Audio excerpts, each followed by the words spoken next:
Hello friend, this is Preeti and welcome to RP classes. आज हम करेंगे क्लास 10th का एक्सरसाइज 5.2 का क्वेश्चन नंबर 6 स्टार्ट्स में कहता है check whether -150 is a term of AP 11, 8, 5 and 2। ठीक है, हमारे पास ये एक एपी दी हुई है, हमें बताना है कि क्या ये जो टर्म है -150 इस एपी का पार्ट है या नहीं, यानी कि ये जो -150 है ये इस एपी की एक टर्म है या नहीं। जैसे ये एपी में ये टर्म चल रही है हमारी 11, 8, 5, 2 ऐसे करते करते करते कि क्या कहीं पे -150 भी आएगा, हमें ये प्रूव करना है। ठीक है, तो उसके लिए देखो सबसे पहले हमारे पास जो ये एपी दी हुई है इसको हम ना इनको नेमिंग दे देते हैं, इन टर्म्स को हम नेमिंग दे देते हैं। जैसे A1 मान लिया हमने 11 को, A2 माना हमने 8 को, A3 हमने माना 5 को और A4 हमने माना 2 को। ठीक है, हमने इन सबको नेमिंग दे दी। तो उसके बाद हम निकालेंगे डी। डी क्या होता है? डी होता है कॉमन डिफरेंस, यानी कि अगले वाले में से पिछले वाले को माइनस करेंगे।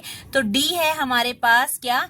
A2 माइनस A1, यानी अगली वाले टर्म में से पिछली वाले टर्म को माइनस करते हैं। A2 माइनस A1 वो कितना है हमारे पास? A2 कितना है? 8 और A1 कितना है? 11। ठीक है, A2 में से A1 गया, कितना बचा? -3। अब डी आ गया हमारे पास कितना? -3। ठीक है, अब हमें मेन काम क्या करना है? हमें निकालना है कि ये जो -150 है इसका एक पार्ट है या नहीं। तो हमने अपनी तरफ से मान लिया कि ये जो -150 है ये इसका एक पार्ट है। ठीक है, हमने अपनी तरफ से अज्यूम कर लिया कि ये इस एपी का पार्ट है। तो हम लिखेंगे यहाँ पे कि let -150 be any term of given AP. ये जो एपी हमारे पास दी हुई है इसका एक पार्ट है -150। ठीक है, उसको मान लिया। अब हमें तो ये नहीं पता ना कि -150 कौन सी टर्म है, 11 टर्म है, 12 टर्म है, हमें ये कुछ नहीं पता। तो हमने माना कि इसको हमने नेम दे दिया कि ये हमारी nth टर्म है। ठीक है, ये -150 हमारी nth टर्म है, यानी an हमारे पास कितना आया? -150। अगर हम एज्यूम करके चलते हैं, अपनी तरफ से मान के चलते हैं कि ये -150 इस एपी का पार्ट है, तो हमने an मान लिया किसको? -150 को। तो हम एक फॉर्मूला पढ़ रहे हैं, कौन सा? an = n plus an = a plus n - 1d। ठीक है, तो उसमें सारे में ये वैल्यू पुट करके देखते हैं। ठीक है, उसके लिए क्या है? an कितना है हमारे पास? an फॉर्मूले वाला an = a plus n - 1d।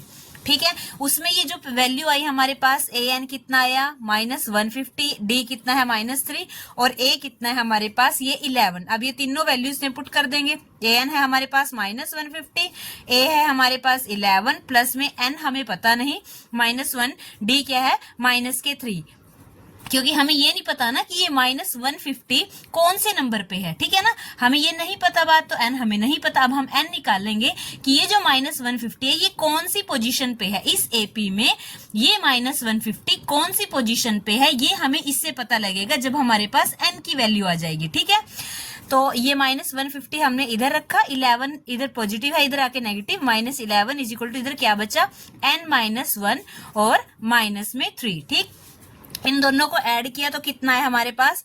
-161। ठीक है, और इधर क्या बचा? n - 1 और -3। अब ये -3 इसके साथ मल्टीप्लाई में है, इधर आके डिवाइड में हो जाएगा। -161 डिवाइड बाय -3, माइनस से माइनस कैंसिल और इधर बचा n - 1। ठीक है, अभी इस n की वैल्यू हमें निकालनी है, n के साथ -1 है, -1 को भी इधर लेके आए। 161 डिवाइड बाय 3, ये इधर माइनस का है, इधर आके प्लस का हो जाएगा, उधर बचे n। ठीक है, अब हमें ये निकालना पड़ेगा, इसके एलसीएम निकालना पड़ेगा। तो कैसे निकालेंगे? ये 3 है। ठीक है, 3 का क्या आएगा? नीचे 3 आएगा, 3 को 3 से किया 1 आता है, 1 को 161 से किया तो 161 ही आएगा, प्लस में 3 को 1 से किया 3 आया, 3 को 1 से करेंगे 3 आएगा। ठीक है, 161 में 3 ऐड करेंगे तो क्या आएगा? 164 डिवाइड बाय 3। अब आप देखो n की वैल्यू कितनी आई? 164 डिवाइड बाय 3। अब इसको चाहे हम दिखा देंगे, 164 को हम जब हम 3 से डिवाइड करेंगे तो कितना आता है? 3 5 जा 15, बचा 1, ये है 4, 3 5 जा 15, 3 4 जा 12, बचा 2, ऊपर से 0 डॉट। ठीक है, पॉइंट लग गया इसका, डेसिमल। ठीक है, 3 6 जा 18, फिर से 2 आ गया, फिर से 0, फिर से 6, तो ऐसे करते करते क्या आता चले 6 6 6 6 आता चला जाएगा, क्योंकि बार बार 2 बचता रहेगा। हम फिर 6 पे जाएंगे, फिर 2 बचेगा, फिर 6 पे जाएंगे। तो इसका मतलब ये है 54.66, यानी n की वैल्यू हमारे पास ऐसे चलती रहेगी 54.66 तक हमने लिख लिया।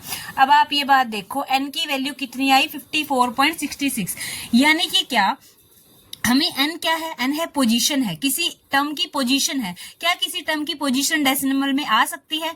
अब जैसे आपकी क्लास में पोजीशन है नंबर 1, नंबर 2, नंबर 3, क्या आप ये कहते हो कि मेरी पोजीशन क्या है क्लास में 1.1, 1.2 या फिर 2.3? ऐसे नहीं बोलते ना। तो पोजीशन कभी भी डेसिमल में नहीं आ सकती, यानी कि जो टर्म है ये डेसिमल में नहीं आ सकती। अब हम जैसे इस टर्म की बात करते हैं जो हमारे पास गिवन है, तो ये A1 है, ये फर्स्ट टर्म है, ये सेकंड टर्म है, ये थर्ड टर्म है, ये फोर्थ टर्म है, ऐसे हमारी टर्म्स चलती है।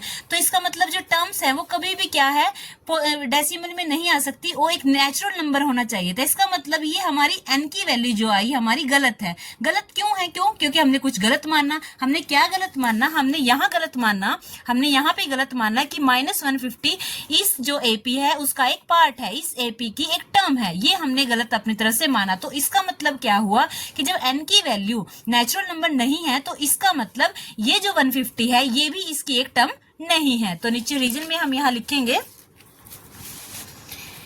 कि ये जो n की वैल्यू इतनी है which is not a natural number, ठीक है, which is not a natural number, hence -150 can not be a term of given AP। इस AP की ये एक टर्म नहीं है। तो हमने क्या किया, सबसे पहले इस क्वेश्चन में AP हमारे पास दी हुई थी, हमने उनको मान लिया, जो टर्म्स थी हमारे पास उन टर्म्स को हमने नेमिंग दे दी A1, A2, A3, A4। ये A1 हो गया 11, D कैसे निकलता है, अगली वाली टर्म में से पिछली वाली टर्म को माइनस किया तो हमारे पास D आ गया, ठीक है। अब हमारे पास A है, D है, ठीक। तो आगे हमें क्या पता करना है कि ये -150 इसका एक पार्ट है या नहीं, इसकी एक टर्म है नहीं। उसके लिए हमने मान लिया, अपनी तरफ से मान लिया कि हाँ ये इसका एक पार्ट है, इसकी एक टर्म है, उसके अकॉर्डिंग हमने क्वेश्चन को आगे बढ़ाया, ठीक है ना।